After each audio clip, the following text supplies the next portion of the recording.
Shalom saudara-saudaraku, dimanapun Anda berada, mari kita memuji Tuhan.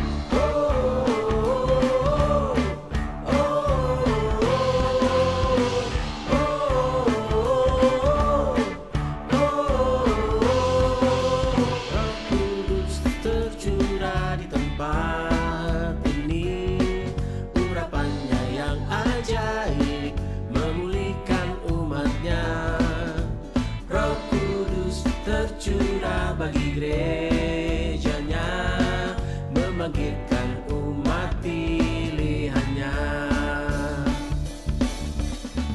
Hari inilah harinya Tuhan, saat pembebasan tiba.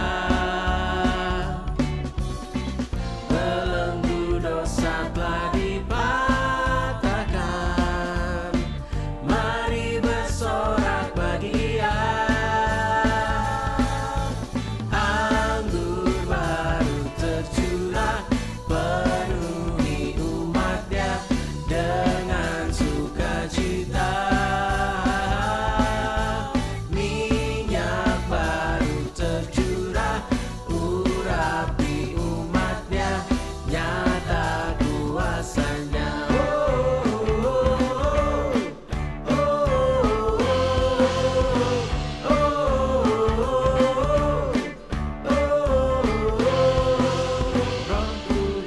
Tercurah di tempat ini, urapannya yang ajaib, memulihkan umatnya. Roh Kudus tercurah bagi gerejanya, membangkitkan umat pilihannya. Hari inilah harinya Tuhan, saat pembebasan tiba.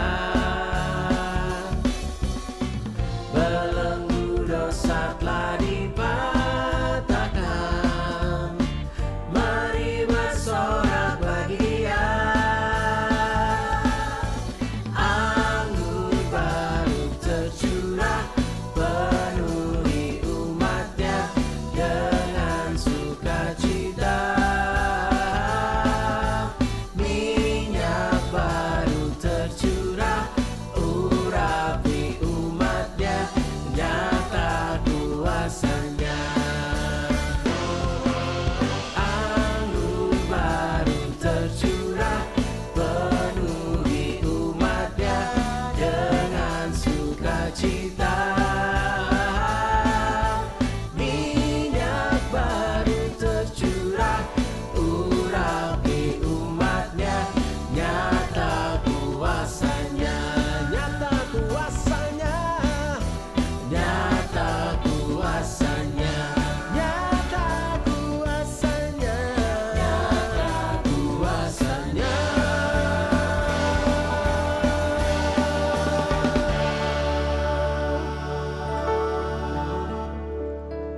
Haleluya.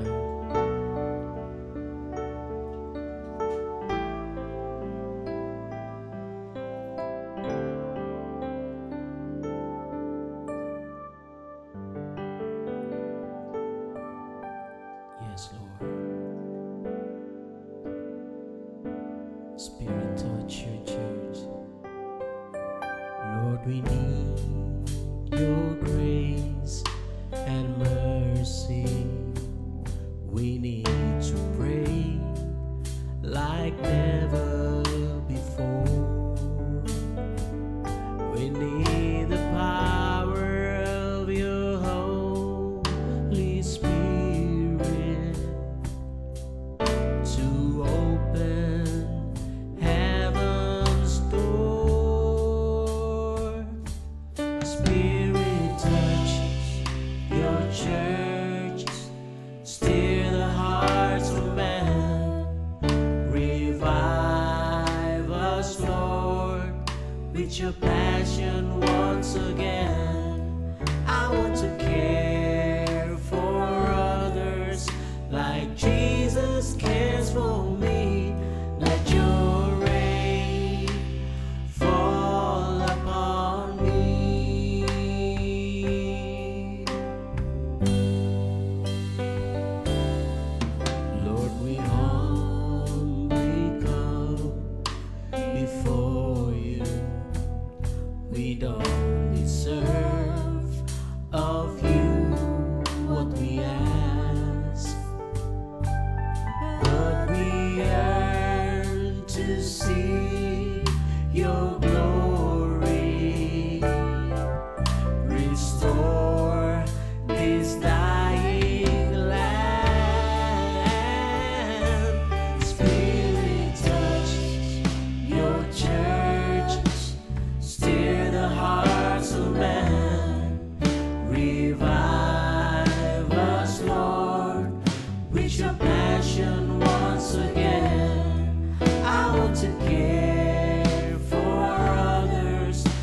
like Jesus cares for me.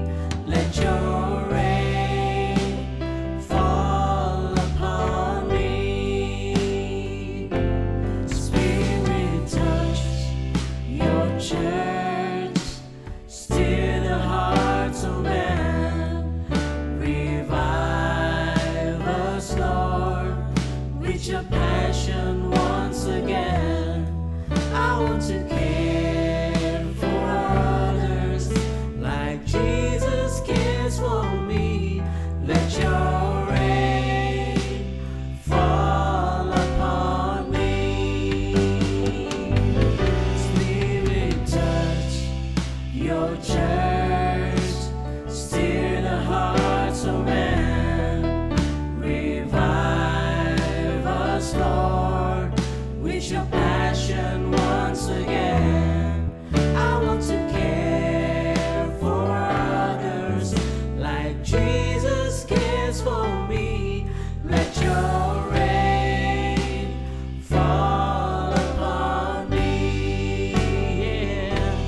Let your rain fall upon me. Yeah. Let your rain fall upon me.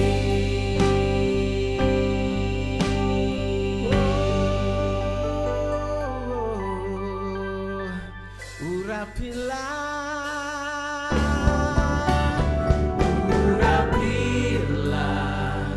kami dengan minyak baru, penuhilah kami dengan hadirat-Mu. Kami rindu Tuhan melihat kuasa-Mu dicurahkan di tempat ini.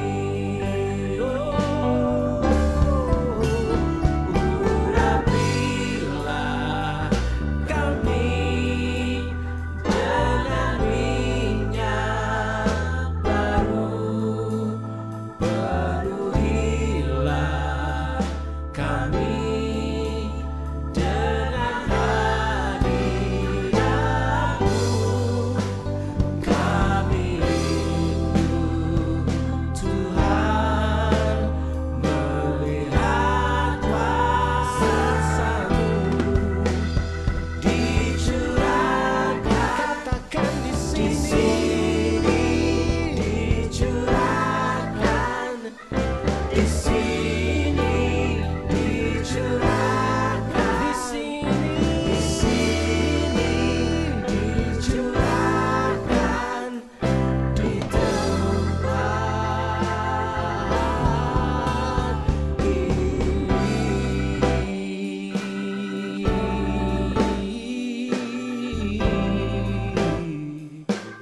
Katakan curahkanlah sekarang Tuhan. Curahkanlah sekarang Tuhan. Curahkanlah sekarang Tuhan. Curahkanlah sekarang Tuhan. Curahkanlah sekarang Tuhan.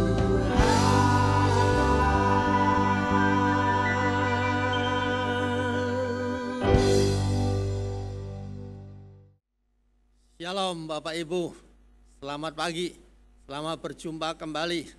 Salam sehat untuk kita semuanya.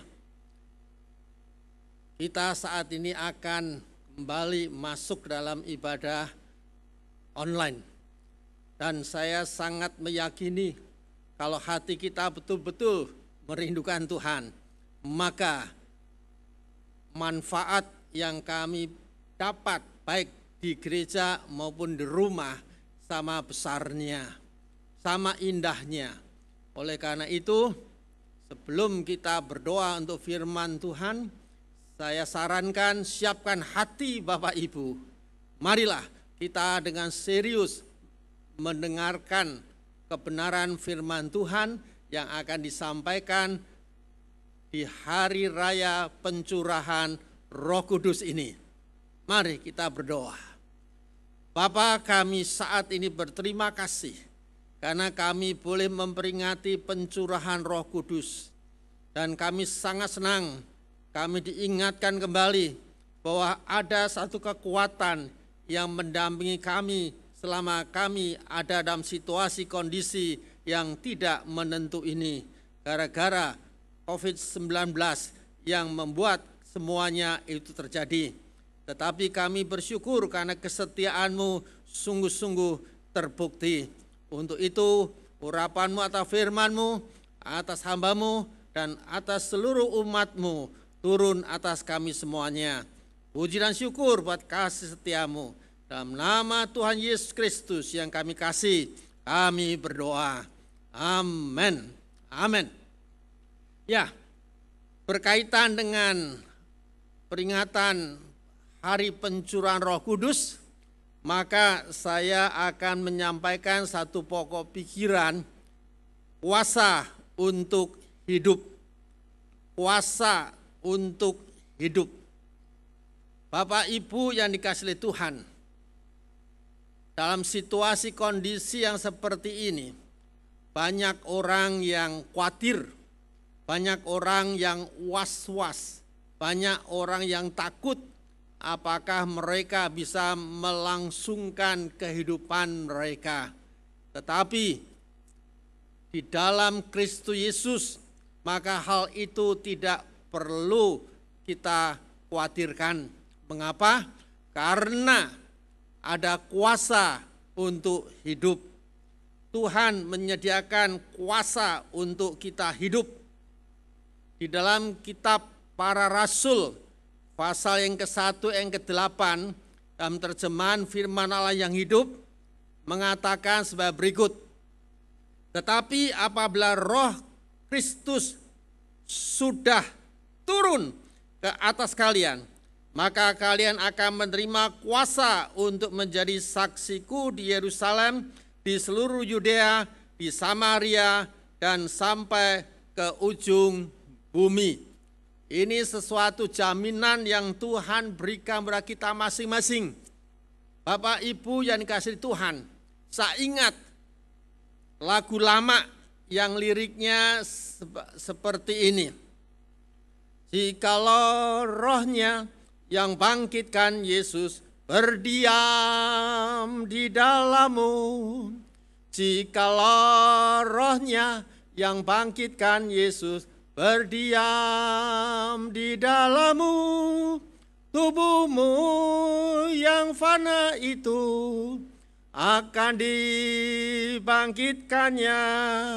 Tubuhmu yang fana itu akan dibangkitkannya. Lirik lagu ini diambil dari kitab Roma pasal 8 ayat yang ke-10. Yang ingin diangkat dalam lagu ini yaitu pengarang lagu ingin memberitahukan Roh Allah berkuasa untuk memberi hidup kepada orang-orang percaya. Haleluya. Ini sesuatu hal yang sungguh luar biasa sekalian. Karena Allah begitu perhatian, begitu peduli atas kehidupan kita masing-masing. Oleh karena itulah, kalau kita membaca kembali dalam Kisah Para Rasul, pasal ke-1 yang 8 tadi dikatakan, tetapi apabila Roh Kudus sudah turun ke atas kalian, maka kalian akan menerima kuasa untuk menjadi saksiku. Sengaja saya mewarnai merah kalimat kuasa untuk menjadi saksiku di Yerusalem, di seluruh Yudea, di Samaria, dan sampai ke ujung bumi. kalimat menjadi saksiku ini berbicara tentang hidup. Sebab hanya orang yang hidup yang dapat menjadi saksi. Oleh karena itu, jikalau firman Allah mengatakan bila Roh Kudus sudah turun ke atas kita dan kita bisa menjadi saksi, berarti kita ada kehidupan yang Roh Kudus berikan kepada kita masing-masing. Bapak Ibu yang dikasihi Tuhan, untuk memahami kebenaran ini, kita membutuhkan 3 unsur sebagai berikut. Yaitu yang pertama, kita harus tahu definisi tentang hidup lebih dahulu. Yang kedua, kita harus mengerti dinamika dan tujuan kehidupan.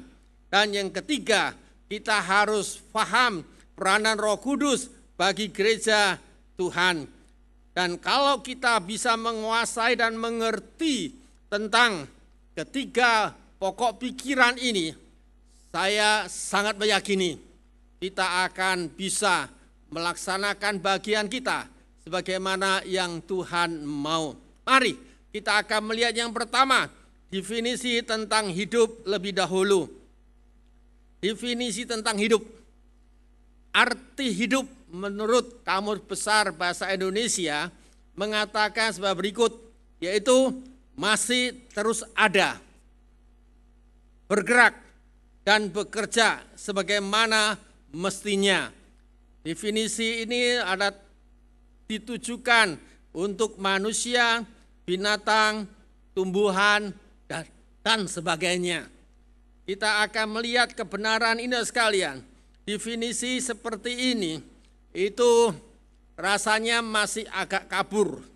Oleh karena itu, agar hidup ini terarah dan memiliki arti dan makna, harus memiliki tujuan yang jelas. Kalau kita mengingat kembali maksud dan tujuan Allah menciptakan manusia, maka Allah memiliki tujuan untuk manusia. Di dalam kitab Kejadian pasal 1 ayat 26, 27, 28 mengatakan sebagai berikut. Berfirmanlah Allah, baiklah kita menjadikan manusia menurut gambar dan rupa kita, supaya mereka berkuasa atas ikan-ikan di laut dan burung-burung di udara dan atas ternak dan atas seluruh bumi dan atas segala binatang melata yang merayap di bumi. Maka Allah menciptakan manusia itu menurut gambarnya, menurut gambar Allah diciptakannya. Dia laki-laki dan perempuan diciptakan mereka. Bapak Ibu yang kasih Tuhan, ayat 28 mengatakan sebagai berikut. Allah memberkati mereka. Lalu Allah berfirman kepada mereka, beranak cuculah, bertambah banyak, penuhilah bumi, dan taklukkanlah itu. Berkuasalah atas ikan-ikan di laut, dan burung-burung di udara, dan atas segala binatang yang merayap di bumi.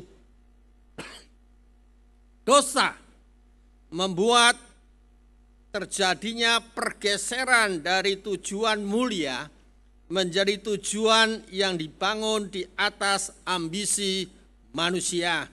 Inilah yang menjadi masalah untuk kita semuanya sekalian. Tetapi puji dan syukur kepada Tuhan, lewat penebusan Kristus, Allah ingin meluruskan kembali dengan 3 tujuan dasar. Dengan tujuan dasar. Yang pertama, yaitu tujuan Allah menciptakan manusia. Dengan jelas kitab Yesaya 43 ayat 7 firman Allah hidup mengatakan, semua orang yang disebut dengan namaku yang kuciptakan untuk kemuliaanku, yang kubentuk dan yang juga kujadikan. Kalimat yang sangat menarik dan kalimat kunci dalam ayat ini, yaitu kuciptakan untuk kemuliaanku. lewat statement yang Tuhan berikan ini, maka kita semua harus tahu dan sadar kita diciptakan dengan maksud dan tujuan agar kita boleh mempermuliakan nama Allah. Oleh karena itulah segala sepak terjang kita, pola pikir kita, tata tutur kita, semuanya mengarah untuk kemuliaan bagi nama Tuhan.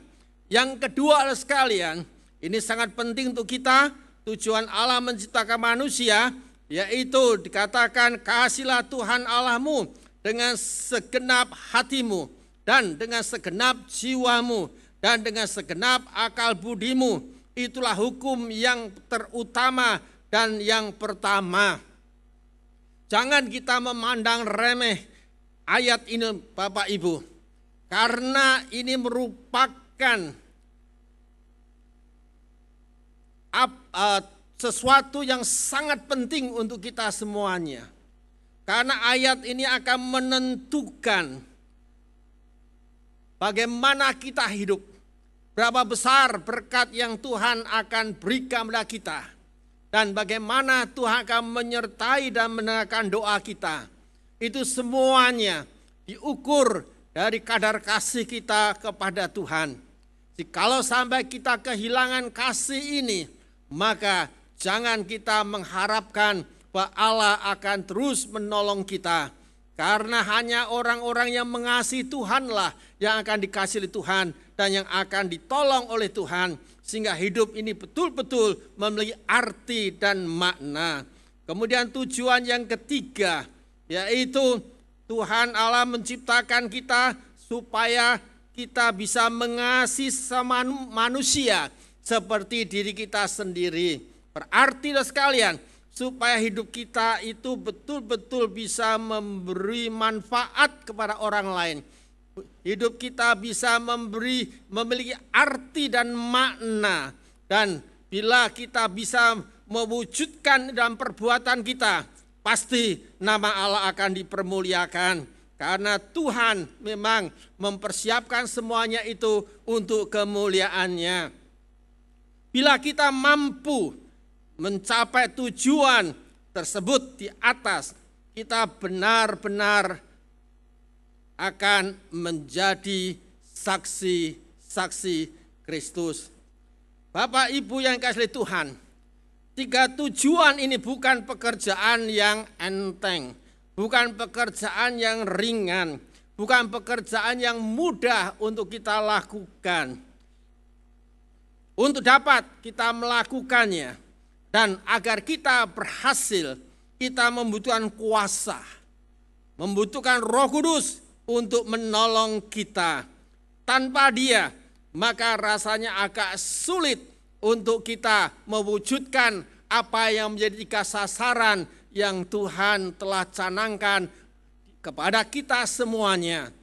Oleh karena itu, saya sangat mengharapkan dan menjadi doa saya supaya kita semua sebagai orang Kristen senantiasa merindukan Roh Kudus bertahta di dalam hati sanubari kita.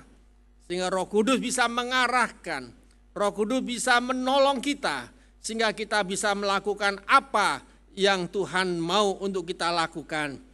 Yang kedua yang akan kita bahas, dinamika dan tujuan kehidupan. Dinamika dan tujuan kehidupan. Banyak orang berpikir masih hidup, tetapi sebenarnya tidak demikian. Mengapa? Memang mereka masih ada, mereka masih bergerak, mereka masih bekerja, tetapi tidak menghasilkan sesuatu yang sesuai dengan tujuan utamanya. Tadi masalah tujuan Allah menciptakan manusia telah saya uraikan panjang lebar. Jadi kita dah tahu tujuan utama kita diciptakan oleh Allah, yaitu untuk kemuliaan namanya, untuk kemuliaan Allah kita. Bapak Ibu yang kasih Tuhan, ada contoh yang dapat menolong kita untuk memahami kebenaran tersebut. Saya ambil contoh tanaman. Ciri tanaman yang hidup diawali dari bijinya. Di dalam biji ada kuasa untuk hidup. Kemudian kalau biji itu ditanam, dia akan tumbuh. Setelah tumbuh akan berbunga dan kemudian berbuah dan mengembangkan dirinya. Menghasilkan tanaman-tanaman yang sejenis juga memberi manfaat kepada pihak-pihak lain. Dalam Lukas pasal 13 ayat 19 itu menyeratkan hal seperti itu. Bila tidak, walaupun masih ada, itu sama dengan sudah mati atau dianggap mati. Perumpamaan pohon ara yang tidak berbuah untuk menjelaskan hidup yang tidak sesuai dengan tujuan utamanya. Yaitu ada dalam Lukas pasal 3 yang ke-6 yang mengatakan sebagai berikut. Lalu Yesus mengatakan perumpamaan ini. Seorang mempunyai pohon ara yang tumbuh di kebun anggurnya. Dan ia datang untuk mencari buah pada pohon itu. Tetapi ia tidak menemukannya. Ayat 7, lalu ia berkata kepada pengurus kebun itu, sudah 3 tahun aku datang mencari buah pada pohon ara ini dan aku tidak menemukannya.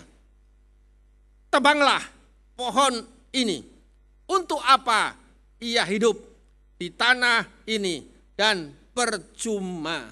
Kalau kita melihat atau merenungkan ayat ini, maka ayat ini menyiratkan bahwa pohon ara yang subur, gemuk, tetapi tidak menghasilkan buah, itu identik pohon yang tidak berguna, berarti dia mati.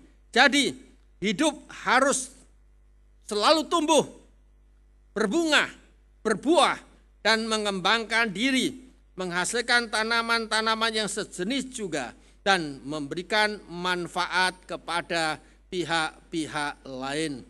Bapak Ibu yang kasih Tuhan, apa yang dikemukakan oleh Tuhan Yesus itu pasti berlaku untuk semua bidang kehidupan kita. Misalnya manusia, rumah tangga, gereja, negara, perusahaan, atau organisasi sosial, politik, dan lain sebagainya. Ada sesuatu yang sangat menggelitik hati saya sekalian pada waktu saya membaca Wahyu pasal 3 ayat 1 dari firman Allah yang hidup mengatakan begini. Tuliskanlah surat ini kepada pemimpin jemaat di Sardis. Pesan ini dari dia yang memiliki ketujuh roh Allah dan ketujuh bintang. Aku tahu kalian dikenal sebagai jemaat yang hidup dan giat. Tetapi sebenarnya kalian mati. Pada waktu saya membaca ayat ini, saya terdiam cukup lama. Saya berpikir, kenapa ini bisa terjadi? Sampai saya ulangi kalimat ini berulang-ulang kali.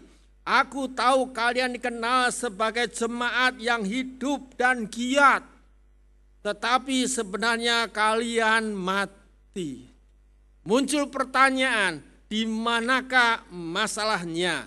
Itu yang betul-betul sangat mengganggu sekali. Karena gereja di Sardis, dia giat, dia semangat, dia melalui program-program yang spektakuler. Tetapi ternyata Tuhan katakan sebenarnya kalian mati. Mari kita lihat ayat yang kedua sekalian. Dari ayat yang kedua kita bisa tahu apa sebabnya. Ayat 2 mengatakan bangunlah, kuatkanlah apa yang masih ada. Karena apa yang tertinggal itu pun sudah hampir mati. Nah, inilah kalimat yang penting untuk kita perhatikan. Perbuatanmu sekali-kali tidak dibenarkan dalam pemandangan Allah. Perbuatanmu sekali-kali tidak dibenarkan dalam pemandangan Allah.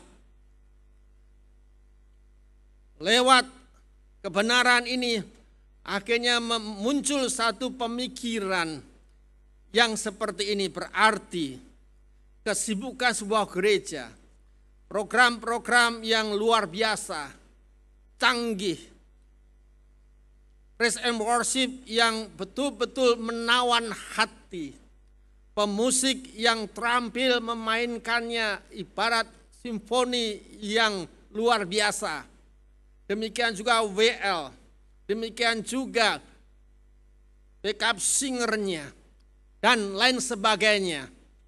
Tetapi kalau itu tidak cocok dengan tujuan yang utama, dinilai oleh Tuhan, itu sesuatu yang tidak benar. Oleh karena itulah, kita sebagai umat Tuhan, kita perlu introspeksi diri. Apakah semua kegiatan-kegiatan yang kita lakukan itu sudah selaras dengan maksud dan tujuan Tuhan. Jangan sampai kita begitu sibuk, begitu semangat, mengeluarkan begitu banyak dana untuk membiayai semuanya. Ternyata itu tidak berharga di mata Allah. Karena apa? Karena tidak sesuai dengan tujuan daripada hati Allah. Saya membaca di dalam catatan Full Life Bible sekalian, dikatakan sebagai berikut berkaitan dengan jemaat di Sardis ini.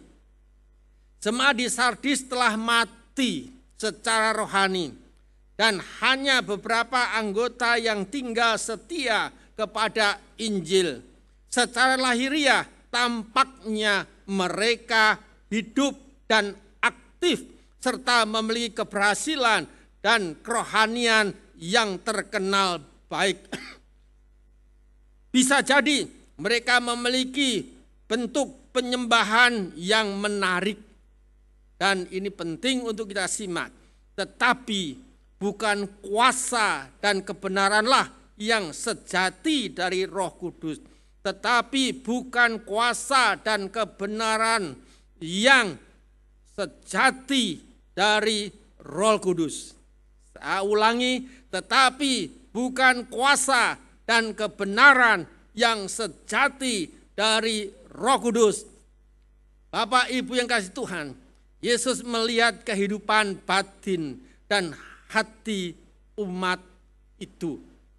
Jadi walaupun kita menunjukkan keahlian kita, keterampilan kita, tetapi kalau segala sesuatu yang kita lakukan itu tidak bersumber dari hati yang kudus, hati yang murni, hati yang tulus, itu tidak ada harganya sama sekali di hadapan Allah. Oleh karena itulah kita sangat membutuhkan peranan Roh Kudus bagi kehidupan pribadi kita, bagi gereja kita, dan juga bagi perusahaan kita kalau kita melalui perusahaan, atau bagi organisasi sosial politik yang kita pimpin. Supaya demikian, maka segala sesuatunya mengarah kepada tujuan yang utama, yaitu untuk memuliakan nama Tuhan. Bapak Ibu yang kasih Tuhan, mengapa Tuhan mengatakan lebih berguna bila Roh Kudus ada bersama dengan gereja? Mengapa Tuhan Yesus mengatakan lebih berguna bila Roh Kudus ada bersama dengan gereja? Dalam Yohanes pasal 16 ayat ke-7 mengatakan sebagai berikut. Namun benar yang kukatakan kepadamu, ada lebih berguna bagi kamu jika aku pergi. Sebab jikalau aku tidak pergi, penghibur itu tidak akan datang kepadamu. Tetapi jika aku pergi, aku akan mengutus dia kepadamu. Ada lebih berguna bagi kamu jikalau aku pergi. Sebab jika aku tidak pergi, penghibur atau Roh Kudus itu tidak akan datang kepadamu. Dari statement yang Tuhan Yesus katakan ini, maka kita bisa melihat bahwa memang kehadiran Roh Kudus dalam gereja itu sangat penting, sangat berguna, sangat urgen untuk kita semuanya sebagai orang percaya. Mengapa? Karena di dalam Roh Kudus ada kuasa untuk memberi hidup. Di dalam Roh Kudus ada kuasa untuk memberi hidup. Jadi, gereja, orang percaya, perusahaan, organisasi yang memberi kelonggaran, Roh Kudus bekerja, semuanya akan hidup. Haleluya. Dan ini sesuatu kebenaran yang harus kita kejar sehingga kita bisa menikmati hidup itu sebagaimana seharusnya. Roh Kudus akan mengarahkan semua aktivitas mereka sesuai dengan kehendak hati Allah, sesuai dengan tujuan utama Allah menciptakan manusia sebagaimana yang memang Tuhan harapkan. Saya akan memberikan contoh, yaitu gereja yang ada dalam kitab Kisah Para Rasul yang memberi peluang kepada Roh Kudus untuk berperan aktif. Ini berupa grafik sekalian, tetapi dari situ kita bisa melihat, yaitu gereja Perjanjian Baru diawali dengan 120 orang yang mereka berdoa di lotang Yerusalem. Dan pada hari itulah Roh Kudus dicurahkan dengan dahsyat. Dari 120 orang itu, kalau kita membaca dari pasal 241, langsung berubah menjadi 3.000. Kemudian kalau kita membaca pasal 5:14, dikatakan makin bertambah. Kemudian kalau kita membaca pasal 6:1, bertambah dengan cepat. Kalau 5 pasal 14 hanya mengatakan makin bertambah. Tetapi pasal 6:1 mengatakan bertambah dengan cepat. Laju pertumbuhannya dahsyat. Kemudian pasal 9:31 dikatakan jumlah makin tambah besar. Dan pasal 19 ayat 10 katakan dalam waktu 2 tahun seluruh Asia kecil mendengar Injil. Dan kalau ini saya mau tambahkan lagi dengan pasal-pasal yang lainnya sekalian, maka pada waktu itu ternyata gereja Tuhan tersebar di berbagai-bagai tempat karena Roh Kudus betul-betul berperan aktif di dalam pertumbuhan gereja pada waktu itu. Hamba-hambanya, mereka bergantung sepenuhnya pada Roh Kudus. Mereka sangat butuh pada Roh Kudus. Mereka begitu giat dan begitu merindukan. Setiap ada masalah dan persoalan, doa mereka yaitu agar Roh Kudus menolong mereka. Dan tidak heran jikalau gereja mengalami pertumbuhan dan mujizat terjadi di berbagai tempat. Kita melihat lebih jauh tentang karya Roh Kudus itu. Dari seorang pembunuh, dia diubah menjadi seorang penyelamat, yaitu yang berkaitan kehidupan Rasul Paulus. Dalam 1 Timotius 1 ayat 13, ini pengakuan Rasul Paulus. Aku yang tadinya seorang penghujat dan seorang penganiaya dan seorang ganas, tetapi aku telah dikasihinya dan semuanya itu telah kulakukan tanpa pengetahuan, yaitu di luar iman. Kemudian Filipi 3 ayat 7 dan 8 mengatakan, tetapi apa yang dahulu merupakan keuntungan bagiku, sekarang kuanggap rugi karena Kristus. Malahan segala sesuatu kuanggap rugi karena pengenalan akan Kristus Yesus Tuhanku lebih mulia daripada semuanya. Oleh karena dialah aku telah melepaskan semua itu dan menganggapnya sampah supaya aku memperoleh Kristus. Bapak Ibu yang kasih Tuhan, apa yang diungkapkan oleh Rasul Paulus ini sesuatu fakta sejarah. Memang Paulus dahulunya dia seorang pembenci kekristenan, pengikut Kristus. Bahkan pada waktu Stefanus dirajam, dia ada di situ. Dan memang dia juga diberi surat kuasa kepada pimpinan agama pada waktu itu untuk menangkap, menganiaya, membunuh orang-orang percaya. Tetapi pada waktu dia berjumpa dengan Tuhan Yesus di perjalanan menuju ke Damsyik dan dia boleh mengenalnya, maka dia dirubah sedemikian rupa dari seorang pembunuh. Akhirnya dia menjadi seorang penyelamat. Dia rela dianiaya, dia rela menderita, dia rela dirajam, dia rela karam kapal, dan dia rela kemana saja untuk menolong dan menyelamatkan orang-orang yang perlu diselamatkan. Karena kesadaran muncul dalam hatinya bahwa hanya Kristuslah yang bisa menyelamatkan umat manusia. Oh haleluya. Kalau kita sebagai orang Kristen memiliki semangat dan pengertian, pemahaman seperti Rasul Paulus, pasti kita akan dipakai oleh Allah dengan luar biasa dan dahsyat. Berikutnya Bapak Ibu yang saya kasihi, kita bisa melihat juga apa yang terjadi di gereja mula-mula, yaitu jemaat tumbuh dalam karakter Kristus. Bagian ini bisa diuraikan panjang lebar dan bisa diberi contoh yang sangat banyak, tetapi waktu tidak memungkinkan. Oleh karena saya baca dalam Kisah Para Rasul 2 ayat 47 yang mengatakan, sambil memuji Allah, semua penduduk kota itu menyukai mereka, dan tiap-tiap hari Allah menambah jumlah mereka dengan orang-orang yang diselamatkan. Kalimat kunci dalam ayat ini yaitu semua penduduk kota itu menyukai mereka. Untuk disukai oleh banyak orang, orang itu harus memiliki karakter yang baik.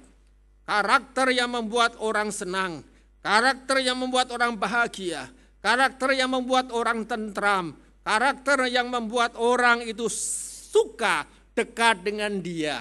Walaupun mungkin tidak mendapatkan hal-hal materi, tetapi kemungkinan nasihatnya, kemungkinan dorongannya, kemungkinan doanya, dan itu dirasakan oleh orang-orang pada zaman itu. Oleh karena itulah tidak heran jikalau setiap hari Tuhan menambah jumlah mereka. Kesimpulannya Bapak Ibu untuk renungan hari ini, yaitu Roh Kudus diutus untuk menghidupkan kita sebagai individu, sebagai keluarga, sebagai organisasi atau pimpinan organisasi, atau sebagai pengusaha, atau sebagai pimpinan organisasi sosial politik. Bila kita mau memberi peluang untuk Roh Kudus ambil bagian dalam semua kegiatan yang dilakukan, pasti kita akan hidup sebab kita ada dalam tujuan Allah. Semua yang setuju katakan amin. Dan memang itulah yang Tuhan mau, agar hidup kita benar-benar memberi makna dan manfaat bagi sesama kita dan kemuliaan bagi nama Tuhan. Pada akhir renungan ini saya memberikan beberapa pertanyaan untuk menolong kita sekalian. Siapa tahu di antara Bapak Ibu yang ingin mendiskusikan lebih jauh di dalam keluarga atau di dalam kelompok sel. Maka 3 pertanyaan saya berikan kepada Bapak Ibu. Yang pertama, apakah tujuan hidup kita sudah selaras dengan tujuan Allah? Kalau iya, dari mana kita tahu?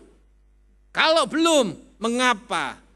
Kemudian pertanyaan kedua, yaitu apakah kita memiliki pandangan yang sama dengan Allah?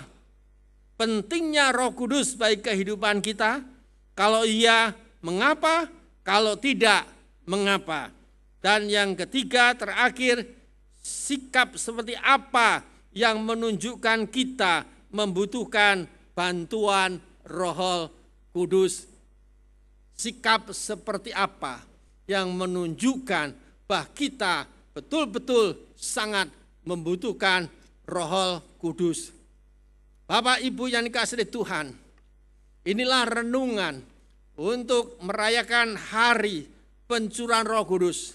Doa saya secara pribadi, maka saya ingin supaya kita semuanya benar-benar dibimbing, dipimpin, dituntun oleh Roh Kudus. Karena Roh Kudus begitu memberi manfaat untuk kehidupan kita. Oleh karena itu, kalau ada di antara Bapak Ibu yang saat ini sungguh mengatakan, ya Pak Simon, berdoa untuk aku, karena aku sangat rindu Roh Kudus menuntun hidupku, agar aku dapat melaksanakan apa yang menjadi tujuan Allah. Karena aku sekarang sadar, aku diciptakan untuk kemuliaan-Nya. Oleh karena itu, agar aku bisa mengasihi Dia dengan segenap kekuatan, pikiran, tenaga, hati dan jiwa. Dan aku bisa mengasihi sesama manusia sehingga hidupku ini berarti bagi mereka. Dan Tuhan akan dipermuliakan. Kalau memang ada yang seperti itu dan ingin didukung dalam doa, saya meminta letakkan tangan kiri saudara di dadamu. Dan kemudian tangan kananmu kau angkat. Dan saya akan berdoa supaya Tuhan akan tolong kita. Bapa di dalam surga, Kau melihat dari antara anak-anak-Mu yang saat ini mereka berkumpul di rumah masing-masing atau di tempat-tempat yang telah mereka pilih. Dan saat ini mereka sedang meletakkan tangan di atas dada dan tangan kanan terangkat sebagai satu pernyataan bahwa mereka sangat membutuhkan Roh Kudus, karena Roh Kudus memberi hidup kepada mereka dan hidup mereka akan memiliki arti dan makna, dan mereka dapat mempermuliakan nama Allah, karena memang Allah menciptakan kami agar Engkau dimuliakan. Oleh karena Bapa, saat ini hamba meminta Roh-Mu yang kudus memegang tangan kanan yang diangkat oleh umat-Mu itu, dan Engkau mengerjakanlah Tuhan apa yang kerinduan mereka, dan mereka boleh dibimbing, dituntun, diarahkan, sehingga hidup mereka benar-benar memiliki makna bagi Allah, bagi diri sendiri, dan bagi sesamanya. Dan saya yakin kalau itu terjadi, maka mereka hidup sebagaimana kebenaran firman-Mu yang telah mengatakan itu semuanya. Puji dan syukur karena anak-anak-Mu mau melakukan itu semuanya.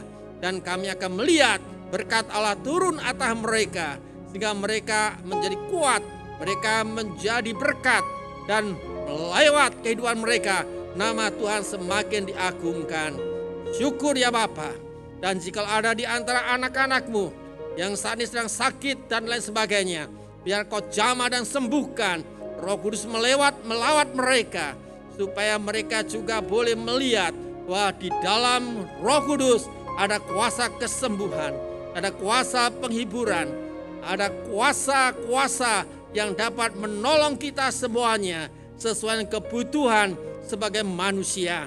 Terima kasih ya Bapa untuk berkat anugerah yang telah Kau berikan kepada kami. Engkau tetap dimuliakan, Engkau tetap diagungkan, dan kami sebagai anak-anak-Mu yang telah Kau tebus dengan darah-Mu yang kudus akan mempermuliakan nama-Mu. Dalam nama Tuhan Yesus Kristus kami berdoa. Mari semua yang percaya katakan amin.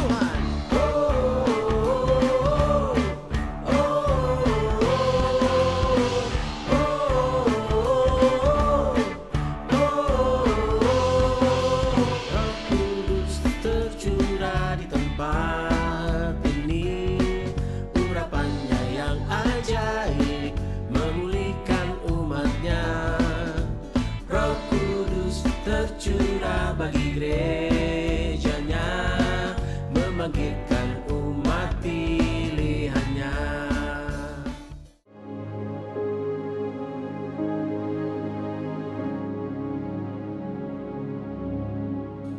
Bapa di dalam surga, kami saat ini datang kepadamu Tuhan, menaikkan doa kami. Kami ingin membawa pergumulan kami kepada Tuhan. Tuhan, kami tahu Engkau mengetahui keberadaan yang sedang kami hadapi, situasi yang sedang kami hadapi, baik kami pribadi maupun bangsa kami. Tuhan, saat ini kami berdoa pertama-tama buat pemerintahan daripada bangsa kami. Kami tahu Tuhan, pemerintahan kami saat ini sedang menghadapi pergumulan yang tidak mudah. Bagaimana menyelesaikan pandemi corona ini Tuhan, COVID-19, agar tidak lagi menyebar dengan begitu luas, agar tidak ada lagi korban yang kena kepada virus ini positif dan mengakibatkan kematian. Dan tidak hanya sampai di situ Tuhan, kami tahu pemerintahan kami saat ini juga sedang memikirkan bagaimana persoalan-persoalan yang diakibatkan oleh pandemi virus corona ini kepada pekerjaan, kepada usaha, kepada hal-hal yang lainnya di bangsa kami. Oleh sebab itu Bapa di dalam surga, kami berdoa kiranya Engkau menurunkan hikmat dan marifat bagi pemimpin-pemimpin bangsa kami, buat presiden dan jajarannya Tuhan. Kami berdoa kiranya Engkau memberikan kekuatan, keberanian, hikmat daripada Tuhan untuk dapat mengatasi persoalan bangsa kami. Karena kami percaya Tuhan, Engkau yang sudah juga menetapkan pemimpin-pemimpin bangsa kami. Tuhan, tolonglah pemerintahan kami saat ini, menjagai mereka, melindungi mereka Tuhan. Terima kasih Tuhan. Kami juga berdoa kiranya Engkau menolong Tuhan untuk setiap umat-Mu yang ada di bangsa kami, agar setiap umat-Mu juga tetap mereka ada di dalam perlindungan dan pertolongan Tuhan. Buat gereja-gereja Tuhan, Tuhan kami berdoa kiranya Engkau tetap akan menjagai, menolong gereja-gereja-Mu. Secara khusus Tuhan kami berdoa biarlah keberadaan gereja Tuhan yang ada juga boleh menjadi berkat bagi banyak orang, menjadi berkat bagi orang-orang yang membutuhkan. Kami berdoa Tuhan, biarlah Engkau akan menolong gereja Tuhan yang ada di bangsa kami. Tuhan, kami juga berdoa buat gereja kami, kiranya Engkau juga akan menolong gereja kami Tuhan, untuk tetap menjadi gereja yang menjadi berkat, menolong umat atau jemaat-jemaat yang ada di dalamnya. Kami berdoa kiranya Tuhan tetap menjagai dan melindungi, dan menjadikan Tuhan umat-Mu tetap kuat imannya, dan tetap berharap kepada Tuhan. Terima kasih Tuhan, terima kasih. Kami menyerahkan Tuhan persoalan-persoalan yang kami hadapi ini kepada Tuhan. Kami tahu Engkau Allah kami yang tidak tinggal diam. Engkau Allah kami yang mengasihi kami semua. Bahkan kami berdoa Tuhan buat dunia yang juga mengalami persoalan yang sama di bangsa kami. Kami berdoa kiranya Engkau menolong juga pemimpin-pemimpin di dunia ini Tuhan, untuk dapat menyelesaikan persoalan mereka masing-masing. Tentunya dengan pertolongan Tuhan, dengan hikmat daripada Tuhan, Tuhan memberikan kepada mereka. Dan biarlah Tuhan persoalan ini boleh selesai, boleh lewat oleh karena Tuhan yang menolong. Dan kami berdoa sama-sama kami bisa melihat dengan lebih jernih bahwa persoalan yang kami hadapi ini, bahwa persoalan yang dimana Tuhan bercampur tangan, Tuhan tidak tinggal diam. Ada maksud dan rencana Tuhan, sehingga kami bisa mengerti akan maksud-maksud Tuhan dalam kehidupan kami. Terima kasih Tuhan, terima kasih. Sekali lagi Tuhan, kami menyerahkan semua ini kepada Tuhan. Karena Engkau lah yang sanggup menolong kami, Engkau yang sanggup memberkati kami. Kami serahkan doa syafaat kami ini Tuhan, hanya di dalam nama Tuhan Yesus Kristus kami sudah berdoa dan kami mengucap syukur. Haleluya. Amin. Mari kita akan mengakhiri ibadah kita pada pagi ini, yaitu dengan mengangkat tangan bersama-sama dan percaya bahwa Allah kita ada Allah yang setia, yang Dia akan mendampingi kita setiap saat. Dia tidak pernah meninggalkan kita, baik pagi, siang maupun malam. Mari kita angkat tangan, kita tutup mata, dan terimalah berkat daripada Bapa. Kita akan menjalani kehidupan ini bersama-sama dengan Tuhan kita yang besar, yang telah rela mati di atas kayu salib dan bangkit pada hari yang ketiga, dan saat ini telah mengirimkan Roh-Nya yang kudus untuk mendampingi kita semuanya. Oleh karena itu, marilah Bapak Ibu, berdasarkan kasih Kristus yang begitu luar biasa, kita akan menjalani kehidupan ini dengan satu keyakinan bahwa Tuhan tidak akan pernah meninggalkan kita. Wajah-Nya selalu diarahkan kepada kita, dan tangannya selalu siap terulur menolong kita. Dan Dia akan memberikan damai sejahteranya yang melebihi segala akal itu di dalam kehidupan kita. Sehingga kita tidak akan dibuat takut dan galau menjalani kehidupan yang saat ini benar-benar bagi orang lain sangat menakutkan. Teristimewa Roh Kudus yang telah diberikan, Dia akan mendampingi kita, Dia mengkuatkan kita, Dia menghibur kita, Dia memberikan pewahyuan-pewahyuan kepada kita, dan memampukan kita melihat kesempatan-kesempatan yang Dia buka untuk kita manfaatkan bagi keberhasilan hidup kita, bagi kemuliaan Tuhan, dan juga bagi orang-orang yang layak diberkati lewat kehidupan kita semuanya. Yang terjadi hari ini, esok, sampai Tuhan Yesus datang kembali. Semua yang percaya katakan, amin. Nyata kuasanya, nyata kuasanya.